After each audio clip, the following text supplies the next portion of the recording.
Apa kabar semuanya? Baik, Ibu. Alhamdulillah baik Bu. Baik Bu, alhamdulillah. Baik Bu. Assalamualaikum warahmatullahi wabarakatuh. Waalaikumsalam warahmatullahi wabarakatuh. Selamat malam.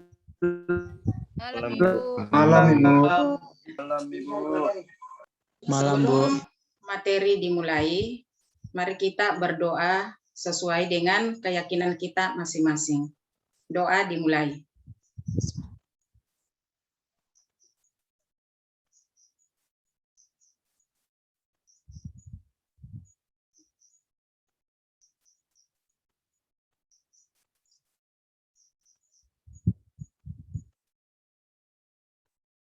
Selesai.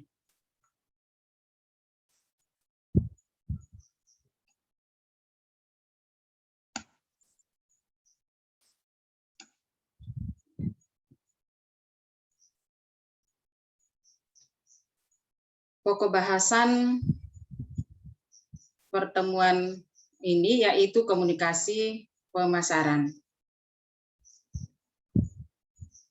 Adapun capaian dari uraian materi dalam pertemuan ini yaitu membahas tentang komunikasi pemasaran. Diharapkan mahasiswa dapat memahami secara baik tentang pengertian komunikasi pemasaran menurut para ahli, tujuan komunikasi pemasaran, model tahap pengambilan keputusan konsumen, bauran komunikasi pemasaran atau marketing mix, dan yang kelima adalah strategi komunikasi pemasaran.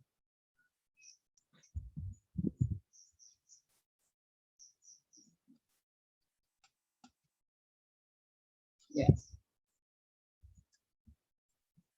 Komunikasi pemasaran sangat membantu organisasi untuk membentuk serta membangun sebuah brand awareness yang positif di mata konsumen. Dalam artian, konsumen mengartikan informasi produk yang disampaikan oleh organisasi ke dalam bentuk persepsi mengenai produk tersebut.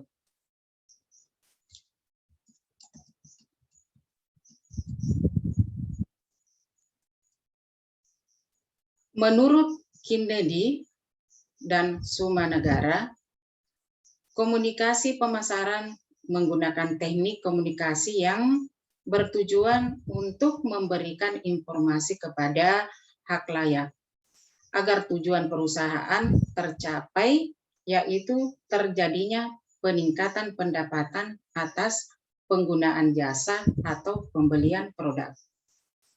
Menurut Ciptono, komunikasi pemasaran adalah aktivitas pemasaran yang berusaha menyebarkan informasi, mempengaruhi, membujuk, dan mengingatkan pasar sasaran agar perusahaan dan produknya bersedia menerima, membeli, dan loyal pada produk yang ditawarkan oleh perusahaan.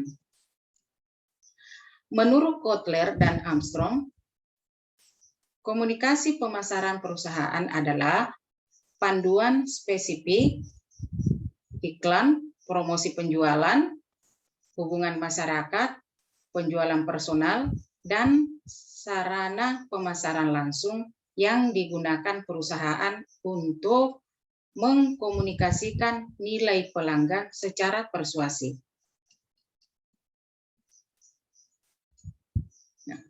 Menurut The American Marketing Association, yang dimaksud dengan pemasaran adalah kegiatan sekumpulan perintah dan serangkaian proses membentuk, mengkomunikasikan, mengirim, dan menukarkan penawaran yang bernilai kepada konsumen, klien, rekanan, dan masyarakat pada umumnya. Kotler dan Keller 2016. Untuk lebih memahami apa itu komunikasi pemasaran, berikut beberapa pengertian mengenai komunikasi pemasaran, yaitu yang pertama, Business Dictionary.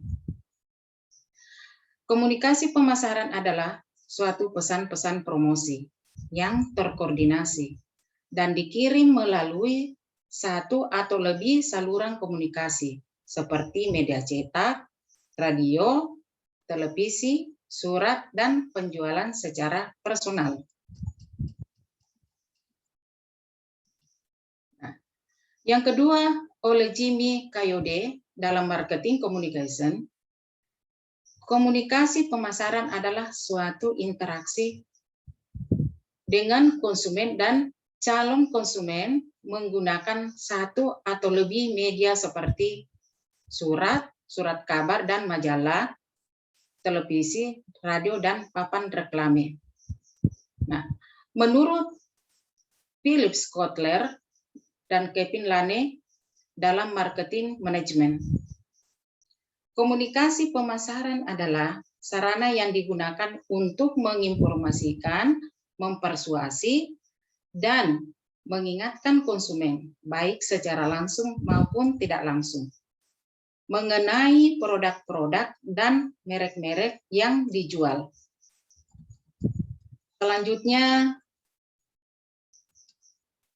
tujuan komunikasi pemasaran. Tujuan komunikasi pemasaran yaitu informasi dan promosi.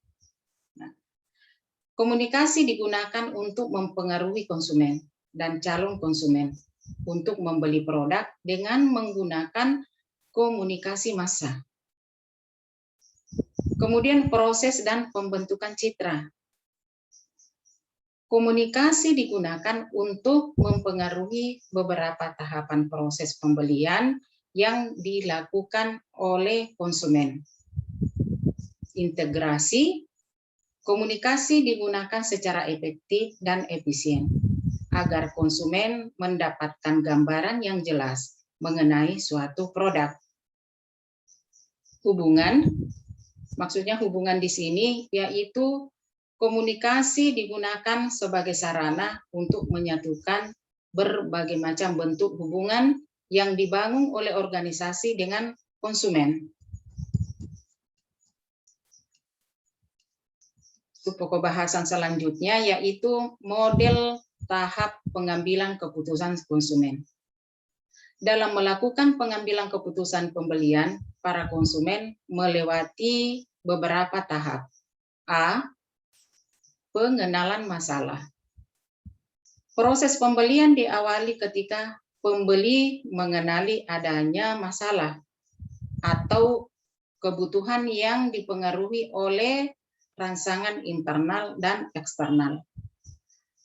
Para pemasar perlu untuk mengidentifikasi kebutuhan yang diperoleh dan informasi beberapa konsumen. Kemudian, mengembangkan strategi pemasaran yang menarik perhatian konsumen, sehingga konsumen merasa termotivasi untuk melakukan pembelian. B. Pencarian informasi.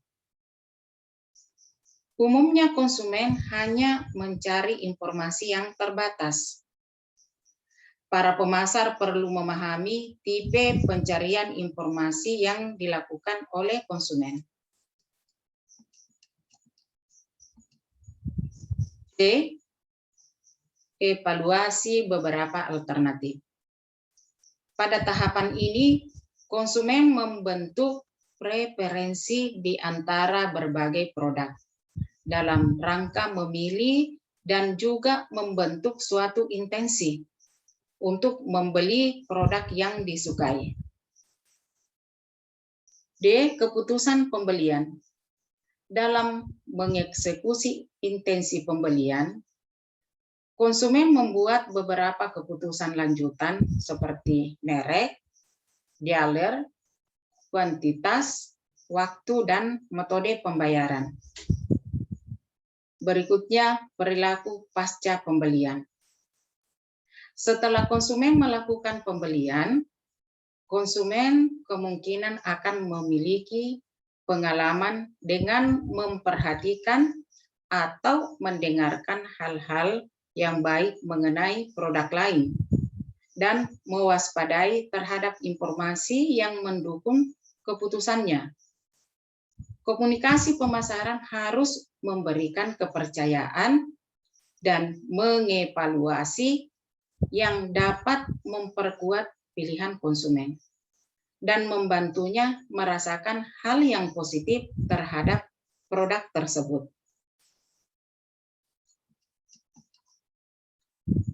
Selanjutnya, bauran komunikasi pemasaran atau marketing mix. Marketing communication mix atau bauran komunikasi pemasaran adalah kombinasi metode komunikasi pemasaran yang digunakan untuk mempromosikan produk tertentu, mencakup iklan, penjualan pribadi, promosi penjualan, hubungan masyarakat, dan pemasaran langsung.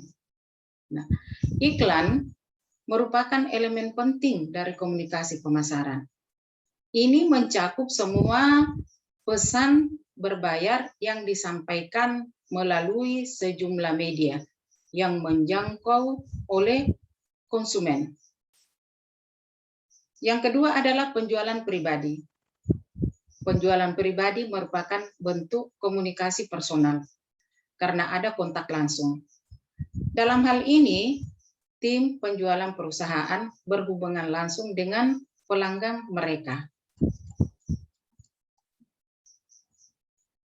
Promosi penjualan. Promosi penjualan adalah insentif jangka pendek yang perusahaan tawarkan terkait dengan produk atau layanan mereka. Insentif mungkin berbentuk kupon atau potongan harga. Nah, tujuan dari metode ini adalah untuk meningkatkan penjualan, menarik pelanggan baru, atau menghabiskan persediaan. Selanjutnya, hubungan masyarakat. Hubungan masyarakat mengacu pada bidang yang melibatkan pengembangan hubungan yang baik dengan media dan publik. Ini bisa berguna ketika mencoba untuk mengalihkan perhatian dari berita yang tidak menyenangkan terkait dengan perusahaan, atau ketika mencoba untuk mempromosikan citra perusahaan. Yang kelima adalah pemasaran langsung. Pemasaran langsung melibatkan pengiriman pesan yang dikirim pelanggan perusahaan dapat melakukannya dengan menggunakan email, buletin, atau telepon. Selanjutnya adalah segmen pasar. Segmentasi pasar adalah proses membagi pasar yang seluruhnya heterogen untuk produk menjadi beberapa subpasar atau segmen yang masing-masing cenderung homogen dalam segala aspek. Nah, ada 3 teknik segmen pasar, yaitu demografis, geodemografis, dan psikografis. Teknik segmen pasar yang didasarkan pada aspek demografis seperti usia, jenis kelamin, ukuran keluarga, dan pendapatan. Sedangkan geodemografis, teknik segmen pasar yang didasarkan pada tempat di mana ia tinggal. Sedangkan psikografis, yaitu teknik segmen pasar yang mengelompokkan hak layak berdasarkan nilai-nilai, ciri-ciri kepribadian, minat, dan lain-lain. Kemudian jenis segmen pasar terbagi 2, yaitu segmen pasar heterogen dan segmen pasar homogen.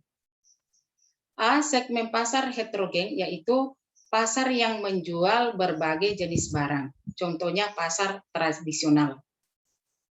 B, segmen pasar homogen, yaitu pasar yang menjual hanya satu jenis barang. Contohnya pasar buah, toko sepatu, dan toko baju bayi, ya itu adalah bagian dari segmen pasar homogen. Terakhir adalah strategi komunikasi pemasaran. Strategi komunikasi pemasaran adalah alat untuk mencapai tujuan dalam memberikan informasi, mempengaruhi, promosi, suatu kegiatan pemasaran agar tercapainya keberhasilan perusahaan. Berikut beberapa strategi komunikasi pemasaran yang sering dijadikan acuan yang dikemukakan oleh Kohler dan Smith. 1. Advertising. Advertising atau periklanan merupakan usaha penyajian non-personal atau promosi produk yang dibayar oleh pihak perusahaan. Iklan merupakan strategi komunikasi pemasaran dengan media, TV, radio, majalah, koran, dan lain-lain. Yang kedua adalah promosi penjualan. Nah, promosi penjualan bertujuan untuk meningkatkan keinginan target konsumen untuk membeli suatu produk. Sedangkan public relation atau publicity ini bertujuan untuk meningkatkan hubungan antara produk dengan konsumen dan masyarakat umum. Yang keempat adalah personal selling. Penjualan langsung dapat terjadi strategi komunikasi pemasaran di mana pihak perusahaan dapat menjelaskan produk lebih detail dan menerima feedback dari konsumen. Yang kelima adalah direct marketing. Yang ketujuh, sponsorship, yaitu pemberian sponsor pada suatu kegiatan, dapat menjadi strategi komunikasi pemasaran yang baik. Hal ini dapat meningkatkan brand awareness dan reputasi perusahaan. Kedelapan adalah corporate identity, yaitu pembangunan citra perusahaan juga penting untuk rencana jangka panjang. Yang kesembilan adalah packaging. Kemasan produk dapat menjadi hal yang penting dalam strategi komunikasi pemasaran produk. Kemasan yang menarik dapat mempengaruhi keputusan konsumen dalam membeli produk. Komunikasi ini bisa dalam bentuk desain, warna, serta bentuk dari kemasan produk tersebut. Yang terakhir adalah word of mouth. Ini dari mulut ke mulut. Konsumen akan membeli produk yang direkomendasikan oleh temannya karena menganggap bahwa informasi tersebut terpercaya. Demikianlah penjelasan sub-sub pokok bahasan. Sekarang sesi tanya jawab.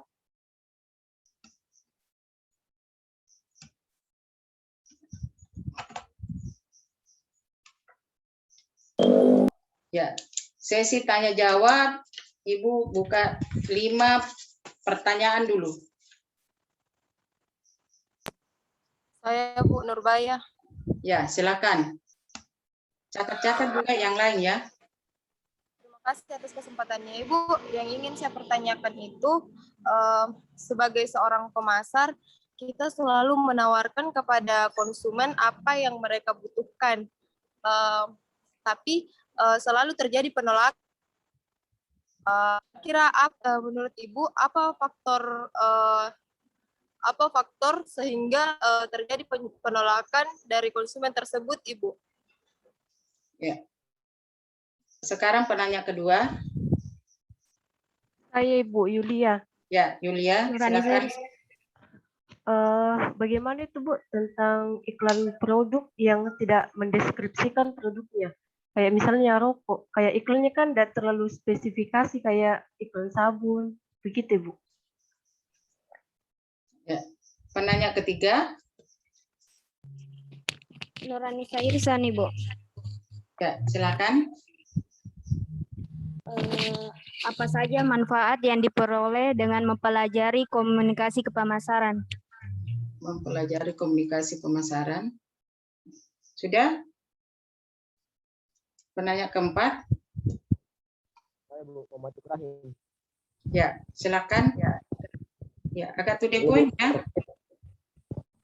Ya, terkait dengan pendapat para ahli, menurut Ibu, orientasi yang disampaikan oleh para ahli ini terkait dengan pandangannya kan berbeda-beda, Bu. Seperti apa? Misal Kennedy dan Negara, Trisno dan Kohler Armstrong. Itu, Bu. Terima kasih. Oke. Penanya terakhir.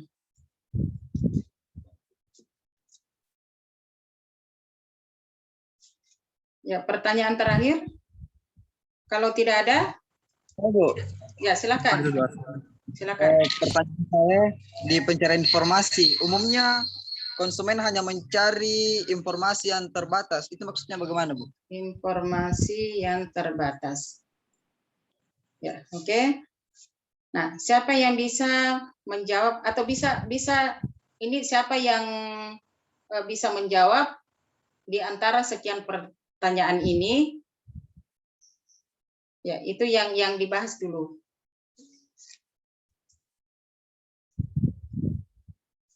Ada pertanyaan nomor 1, siapa yang mau menjawab? Atau pertanyaan nomor 2 atau nomor 3?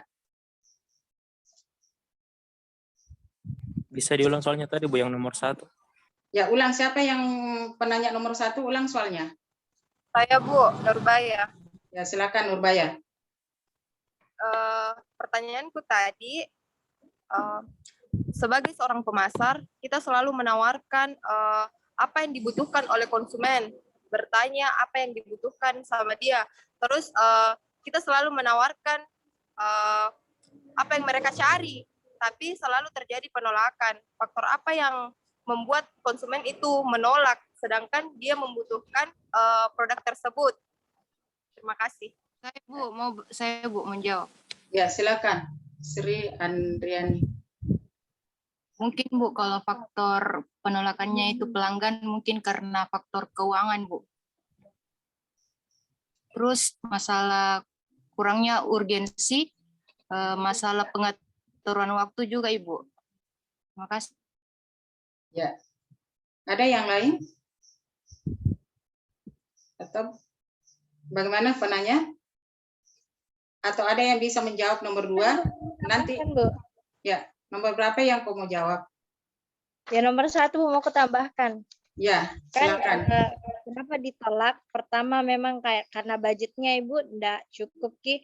Kedua, apa yang ditawarkan itu belum puas Ki untuk customer, kayak umpama kita tawarkan dia barang A, ternyata itu customer mau carinya barang B. Jadi ada satu komposisi yang satu barang A itu tidak punya, tapi barang B itu punya, cuman itu berada di tempat lain, Bu, bukan di tempatnya mereka, sehingga itu dia menolaknya, Bu. Ya. Cukup untuk pertanyaan nomor 1. Pertanyaan nomor 2. Siapa yang mau jawab pertanyaan nomor 2? Nanti Ibu simpulkan semua ya. Nih. Pertanyaan nomor 2. Apa soalnya, Bu? Bisa diulang? Ya, ulang.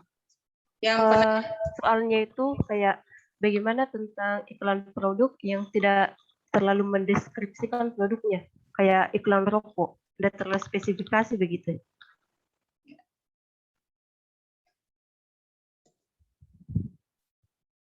gimana?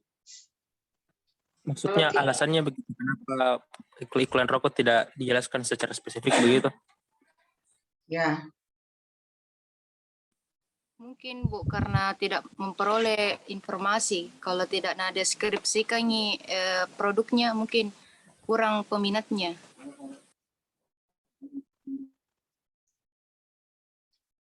Gimana yang lain? Mungkin juga Bu, kan ini mereka sudah tahu nih kalau rokok ini tentang ini dan ini. Jadi kalau dia mendeskripsikan dengan rinci, mungkin orang bukannya tertarik, tapi malah tidak jadi membeli produknya. Sementara mereka itu mau menjual produknya dengan jumlah yang banyak, sehingga dia buat iklan yang tidak terlalu mencolok tentang produknya, Ibu. Ya.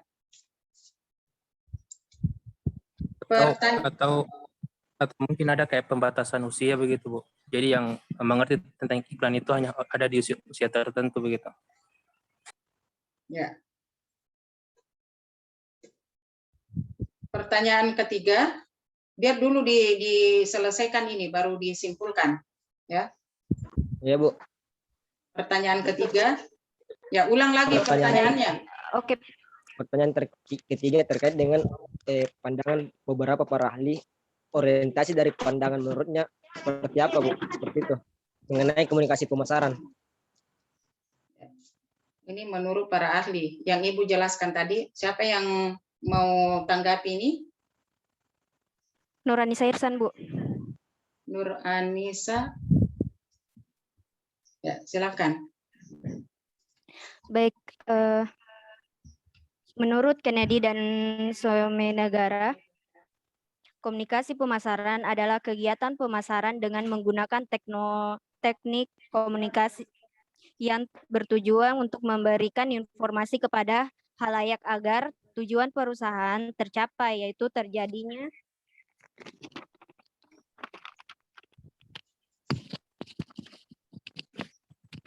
peningkatan pendapatan atas penggunaan jasa atau pembelian produk dan yang ditawarkan.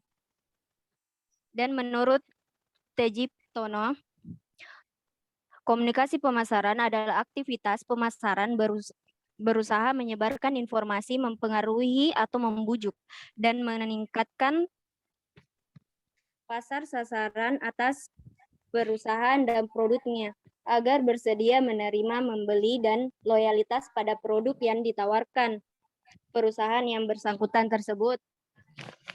Dan menurut Kotler dan Armstrong, komunikasi pemasaran perusahaan adalah paduan spesifik iklan, promosi, penjualan, hubungan masyarakat, penjualan personal, dan sarana pemasaran langsung yang digunakan perusahaan untuk mengkomunikasikan nilai pelanggan secara persuasif dan membangun hubungan pelanggan.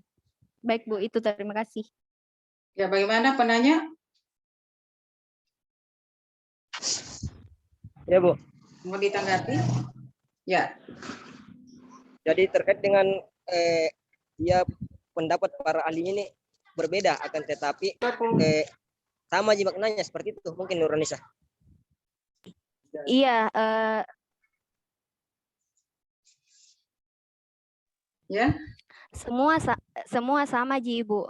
Cuma cara penyampaiannya salah satunya agak panjang dan agak ada juga yang secara singkat. Ya. Nomor 5. Tapi kan ini sebelum disepakati ini terkait dengan pengertian dari komunikasi pemasaran secara umumnya, kan ada beberapa memang pandangan para ahli. Lantas siapa yang menyepakati itu mengenai komunikasi pemasaran secara umumnya? Apakah digabungkan beberapa pandangannya para ahli atau bagaimana? Nurani Irsan. Ya. Sekarang nomor 5, nanti disimpulkan. Ya. Nomor 5. Kenapa, Bu? Nomor 4, Ibu. Nomor 4 itu kan tadi para ahli. Sudah dibahas. Sekarang yang mana belum terbahas? Oke. Ini masalah. Ya, ulangi pertanyaannya. Ya.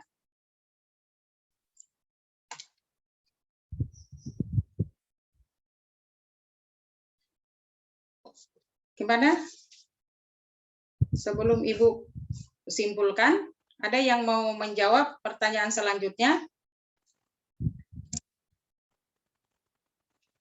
Apa pertanyaan? Bisa diulang, Bu, pertanyaannya.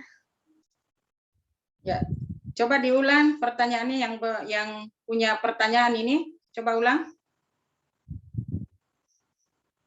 Nomor 5, Bu. Ya. Ini Kak dulu, saya dulu. Nah, Nih, Nomor 5, Bu. iya, iya. Nomor 5 atau nomor 4? Yang mana bisa kau jawab?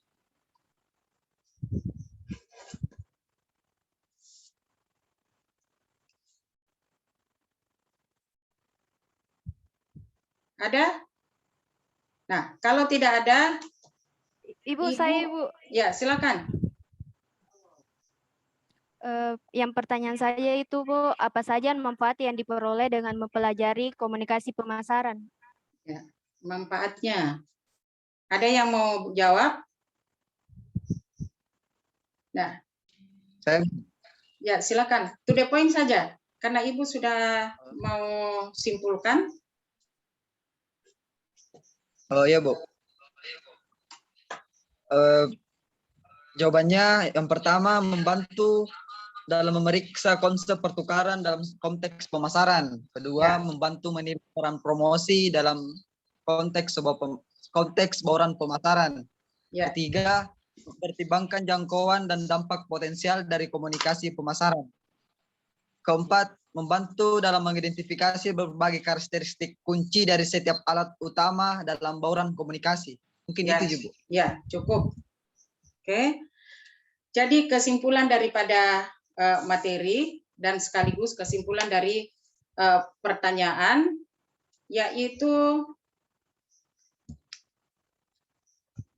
pengertian komunikasi pemasaran menurut para ahli. Nah, yang pertama adalah menurut Kennedy dan Sumanegara, komunikasi pemasaran lebih berorientasi pada pemberian ataukah memberikan informasi ke masyarakat luas. Sedangkan menurut Ciptono, komunikasi pemasaran lebih berorientasi terhadap perusahaan dan produknya. Sedangkan menurut Kotler, komunikasi pemasaran yaitu dia lebih berorientasi kepada promosi, strategi penjualan. Nah, itulah ketiga teori yang dipaparkan oleh para ahli, masing-masing berbeda orientasinya. Bukan karena panjangnya kata-katanya, ini makna yang berbeda. Orientasi yang berbeda. Nah, selanjutnya yaitu pokok bahasan yang kedua, tujuan komunikasi pemasaran. Nah, tujuannya adalah memberikan informasi dan promosi kepada hak layak yang ramai, menggunakan komunikasi secara efektif dan efisien, membangun hubungan yang baik kepada konsumen sehingga dapat meningkatkan pendapatan perusahaan. Yang ketiga, pokok bahasan yang ketiga, yaitu model tahap pengambilan keputusan konsumen. Nah, ini mengidentifikasi kebutuhan yang diperoleh dari beberapa konsumen. Pemasar perlu memahami pencarian informasi. Konsumen membentuk preferensi terhadap produk yang disukai. Nah, beberapa konsumen berminat membeli produk karena merek, kualitas, kuantitas, dan metode pembayaran. Itulah komunikasi pemasaran sangat penting untuk mengetahui apa saja yang dipreferensikan tadi oleh konsumen. Nah, sekarang bauran komunikasi pemasaran. Nah, pemasar membangun sikap positif ke dalam pemikiran konsumen mengenai produk atau layanan, yaitu bauran promosi. Yang kedua, segmen pasar. Nah, segmen pasar ada dua, yaitu segmen pasar heterogen dan segmen pasar homogen. Pasar heterogen maksudnya pasar yang menjual beberapa jenis barang. Sedangkan pasar homogen yaitu pasar yang menjual hanya satu jenis barang. Contohnya toko buah, penjual sepatu, dan toko baju bayi. Itu contoh dari pasar homogen. Nah, yang kelima adalah strategi komunikasi pemasaran.